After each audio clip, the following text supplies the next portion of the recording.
I'm in the Sally port. I'm looking through the glass while the CO opens the other door for me to go in, and I see Cash standing there with a whole bunch of bloods.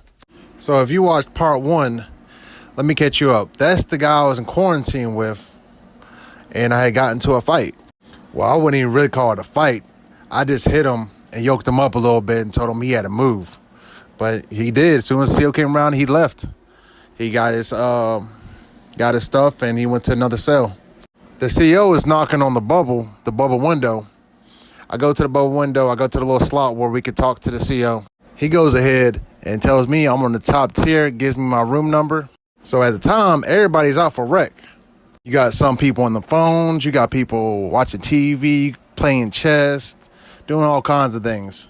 As I'm walking to my cell, I peep out the corner of my eye. I still see Cash over there huddled up talking to all the bloods. I know he's telling them the whole situation. I'm looking around to see if I see any other Crips in here, and I really don't see none. Then I see the homie, Coda. He's standing in front of his cell. I go to him. I lock C's with him. I give him the rundown of what happened in quarantine between me and Cash and how they over there hold it up, and he's probably putting them on point. Coda tells me to fall back. He said he got this. He gonna take care of it. He tells me the only homies on the pod is him and Kane. He said they were doing top tier, bottom tier recs, and they're both in the same cell with each other. Well, when they let the top tier out, the bottom tier stays in. And he said one of the lokes had crashed out on somebody, and once one goes, they all gotta go. So all the lokes went to lockup. I say, that's why lockup's full. Now I know. He tells me he got pool in his pod right now because he got all the work. He tell me that somebody went to court and he had his peoples on the outside drop off the pack. And that's the only way to really get stuff in, because they ain't got visitation at this time because all that COVID stuff's going on. So the night before the dude went to court, his people went out there, and I guess I could tell you this much. His people went out there the night before, got a whole bunch of Suboxone 3, we call OJ, and taped it under the guardrail. So when the inmate was going to court, he going up the ramp, he just reach his hand under the guardrail where he's told, and he get it real quick. Now, like I said before, one of those little strips, they go for like $150 to $200. So Coda's like, give me a minute. I'm still in front of his cell talking to Kane. So Coda walks over there and talks to the blood with the most rank on the pod. They talk for about maybe 5 minutes. Coda comes back over. After they get done talking, Coda comes back over and he says, cuz you ain't got nothing to worry about. He said, Cash ain't got no rank. He really a J. He be trying to get high all day. That was a one-on-one fight, and you put him on the door. He went out bad. He should be DP'd for that, really. But it ain't my car, ain't my problem. So he got the pack, and everybody's trying to ride his wave. He said the Bloods is buying all their work from him. He just selling it to them at a cheaper price, and that's how they making money. Coda asked me, hey, cuz, what cell you in? I tell him my cell number. He said, oh, you in there with Hamster. I said, Hamster? What you talking about? Yeah, he said, yeah, white boy Hamster. He cool peoples, though. He said, I go on my account and I go on his account to get extra food. He said, it's perfect that you're moving in there. You make sure he's not playing any games or trying to do a check-in move my commissary. I go to my cell, and there's a white boy in there. He got the full beard, hair all shaggy. Mom being in the cell of another race. I've had homies that were white, and they've been some of the best cell buddies I've ever had. So Hamster, he seems cool and all. I asked him, I said, yo, why they call you Hamster? He tell me that the DMI gave him that nickname. They be bidding on him because he got like the caveman look going on. And they be trying to say he don't get in the shower. DMI is a white gang. But I mean, I've seen some black people in it, but majority it's a white gang. So Hamster is a civilian. He's not a part of nothing. Everything seemed okay. You know, I spent my first night in there. I tell him straight out the bat, I'm like, if I'm being here, you gotta get in the water. I didn't say it in like a disrespectful way. I was trying to work from a little bit. So after that first night, I ain't really see too much of Cash. I'm on the top tier. He's on the bottom. So when I'm out for rec, they lock down. All this is due to COVID. They ain't trying to have too many people in the pod, I guess. So I go out to rec the next day. You got the Muslims out there praying. And you see a DMI at the table playing cards. The dude that was running the show for the DMI on my pod, His name was Skull. He walks up to me. He's like, how you in there with Hamster? I don't see how you can live with him. I tell him, I said, I already gave him the rundown. He got to get in that water every day. I asked him, though, I was like, why y'all give him that name, though? Hamster. He said, because he never comes out for rec or nothing. He stays in the cell like a hamster. So I enjoy the rest of my rec time. I get on the tablet, listen to music. I jump in line on the Crip phone, call my girl. The phone is what causes most fights in jail. There'd be like 5 phones, and each phone is a gang phone. Like the Crips run a phone, the DMI run a phone, the Muslims run a phone. Then you might have a civilian phone, a blood phone. So rec's over. We lock back in our cells. And I'm thinking about what Skull told me about Hamster. Throughout the day, when we had rec, Hamster went out there, took a shower, and he locked back in, and he never came back out for any other rec. I don't care as long as he get in that water. But he's on the top bunk, and he's sitting there staring at the walls. I'm on the bottom bunk reading a book. And out of nowhere, he just bust out laughing. And he keep laughing. I said, Hamster, you good up there? He said, yeah, I just thought about something funny. I ain't think much of it. I just went back to reading my book. I ended up falling asleep. I wake up the next day, brush my teeth, wash my face off. I'm getting ready to go out there for rec. The Sally portal opens up. CO comes. I hear the keys jingling. He's doing count. But the doors never pop open. He going past the door. I'm like, CO, you going to pop the door for rec? CO turn around and say, no rec today. Full lockdown. As soon as he said that, everybody started coming to the doors. Everybody like, why we on lockdown? Ain't nothing happened. He said COVID. Somehow COVID got into jail, and the whole jail was on lockdown to further notice. As I'm watching the CO leave, I look straight across from me on the bottom tier. I see Cash in his window of his cell. He looked straight up at me mugging, mad. I knew I had to watch him. So all day we on lockdown. All day I'm in the cell, bored as hell. Try working out, try writing a little bit, even try reading. I look up at Hamster, he's still staring at the wall, laughing to himself. The next time the COs came in, there was 2 of them in hazmat suits. I'm like, damn, it must be bad. COs come in there and pass out trays, but they don't open the doors, they just push it through the slot. After a couple of days, we got a mountain of these styrofoam trays. We had to take bird baths. That's basically, I put up a sheet and you basically wash off in the sink. At this point, it's been days and the cell doors never opened. Not once. For showers, nothing. Nobody got to talk to none of their family. Nobody knows nothing. At this point, it's driving me crazy. You got other inmates at their door rapping, having whole conversations across the tier through their door. You see fishing lines everywhere. It looked like they all going to Coda's door. He's still going to make his money. Like, I got you as soon as I'm able to get on the phone. That's my word. Then there go the fishing line. After about 2 weeks of this, nonstop, everybody started trashing the tier.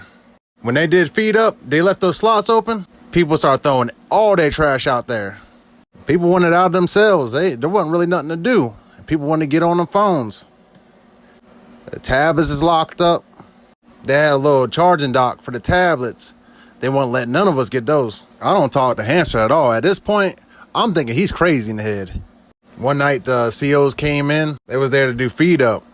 They opened everybody's slots, started passing out the trays. Then they go around trying to shut the slots. They get to this dude named 8-Ball cell. I guess he done had enough of this. 8-Ball won't let the COs shut his slot. He got his arm hanging out the slot, and he would not let them shut it. And they cannot leave until that slot is shut. They trying to talk to him. He ain't trying to hear none of that. He got a whole bottle of pee sitting right there threatening to throw it on him. And once he brought that out and they seen that, about 12 of them COs came in there, geared out. They sprayed his slot with some pepper spray. And then they went in there and they roughed him up. He came out with knots all on his head. They carried him out that room. At this point, it's been about 3 weeks. Trash piled all the way up. When the COs come in there to do feed up, they just go right through that. They don't even pick nothing up. Then I'm going to say on the 24th day, CO comes in there and makes an announcement. They say they need like 4 or 5 volunteers to come out there, clean up the whole tier. Whoever does it, they get to take a real shower afterwards. So everybody was trying to volunteer for that. But he said, tomorrow we're coming off a lockdown. It turns out we was on lockdown like that because a couple of older folks had died They caught COVID and died. So they put the whole jail on lockdown. Oh, and I forgot to mention, they had brought some staff in there to try to give us a shot, but I didn't want to take it because I ain't trust it. I didn't know what was in that. They're out there picking up the tier. They take their showers, and they start walking around talking to people through the door. You got a DMI dude out there saying he's about to come off of his batch. What he's talking about is Hooch, jail liquor. Inmates would get a trash bag, and they'll collect all the fruits off their trays, put it in the trash bag with a couple bags of sugar, and that stuff will ferment. And, you know, after burping it and doing all that, after like a week or a week and a half, that stuff be strong. About as strong as the stuff you can go in a store and buy. Especially if they cook it. Oh, that's going to turn into some vodka. So you got people putting in their orders saying they want a bottle. A bottle go for like $50. COs come in, COs lock them down. So I'm excited. I'm gonna talk on the phone. I ain't been able to talk to nobody. Can take a real shower, cause I mean the only people that got to take showers was the people that went out there and helped. There's still a lot of us that haven't gotten that shower yet. I'm tired of these bird baths. So anyways, I fall asleep. I don't know what it was that night, but I end up waking up in the middle of the night. I wake up and I hear laughing. Oh, I kid you not. I open my eyes and I see Hamster looking in between like the bunk bed and the wall, looking down at me, laughing. I jumped out of bed, turned that light on. I'm like, Hamster, yo, what the fuck you doing? He say the same stuff he always says. I thought of something funny. At this point, I'm like, Hamster, look, when these doors open tomorrow, you just gotta find another room. I can't sleep with you, especially somebody staring at me while I'm sleeping. I don't know what you got going on, but it's done. That whole night, I couldn't even sleep anymore. I was too paranoid. I didn't know what he had going on. But that's like the weirdest thing that any cell buddy's ever done to me. Yo, as soon as them doors opened for that first wreck, I was out of there. But everybody was out of the room, for real. You had some paranoid people still trying to clean up, wipe down phones and stuff. I'm just so happy to be out that cell. But I still can't forget about what happened last night. So I go to holler at Coda. I tell Coda what happened. He said, for real? He couldn't believe it. He's like, nah, that's a no-go. He gotta go. I already told Hamster he gotta go find another room. So he's out walking the tier, asking people if they can move in their cell. I guess somebody took him. I could tell he really didn't want to leave that room. I could tell he didn't. Because he don't ever really leave the cell anyway. So he loved that cell. But at the end of the day, I'm not going to get put out by a civilian. It would make what I stand for look some type of way. You know what I'm saying? I can't let that happen. I can't even want to leave myself.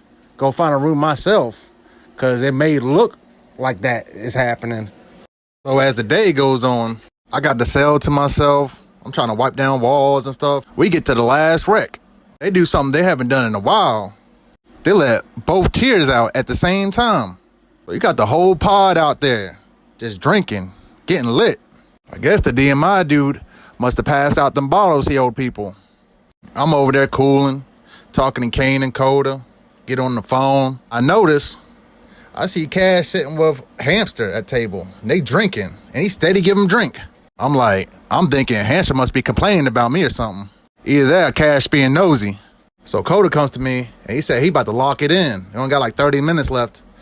He's saying he drunk too much. He got to go lay it down. I'm like, all right, I'm about to hit in the shower and I'm about to lock in too. So as I'm getting out of the shower, CO comes in there and he's like, y'all got 10 more minutes and it's going to be lockdown time. You know, I got the cell to myself and my stomach, I'm hungry. My stomach touching my back. So I rush up the top tier and I go to the last cell. That's the store man. You know, I'm over there. I'm trying to get a couple of noodles. So I'm not trying to be in my cell starving. I'm talking to the store man about what I want. I see the CO start to come upstairs. He's finishing his count. I see Hamster walk up on me. Now I'm thinking he's going to get something from the store too. I got my guard down. Wham! Hamster snuck me in the head from behind. I wasn't expecting this at all. I mean, the CO is literally a couple cells down from me. I mean, this is some hot ass stuff. Object is not to get locked up. So why would you do it in front of the CO? I was not expecting this at all.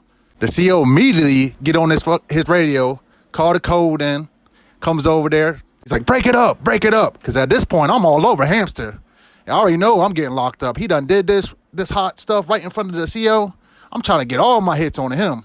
You know, he hit me that one good time, but he ain't really got no power behind none of his punches. He basically snuck me that one time and gave up. COs rush in there. I'm thinking in my head, damn. As I'm getting the handcuffs on me, I'm like, man, I got to go to a hole over this crazy stuff. I had just got comfortable being in this pod. I got to talk on the phone. Now they ain't going to be no more phone. I'm mad as hell at Hamster. As the CO's leading me out, Coda come to his door. He's sitting there screaming in the window, cuz, what happened? Me and the CO get to the Sally Port door. Cash standing by the door. Sitting there yelling out, all that bully stuff is dead. Laughing. So now I'm in the hole. Again. No phone, no tablets, no nothing. All over some weirdo. They got Hamster a couple cells down from me in the hole. After a couple of days, you know, I'm sitting there wondering. I yell down to him, I'm like, Hamster. He ain't saying nothing. And I hear him say, yo. I'm like, Cash put you up to that dumbass stuff? He don't say nothing. I already knew what it was. I mean, it don't take a genius to figure out. That night, Cash was pumping his head up, giving him some of that liquid courage. He's probably telling him, you know, you can't let him bully you. You got to do something. But I did my time in the hole. I never talked or seen Hamster or Cash again. So that's one of my many stories. I want y'all to remember, jail is a crazy place. There's nothing in there but criminals and mentally ill patients. You go to jail, you're most definitely going to get into something, if you want it or not. But I'm Crom, and until next time, stay free.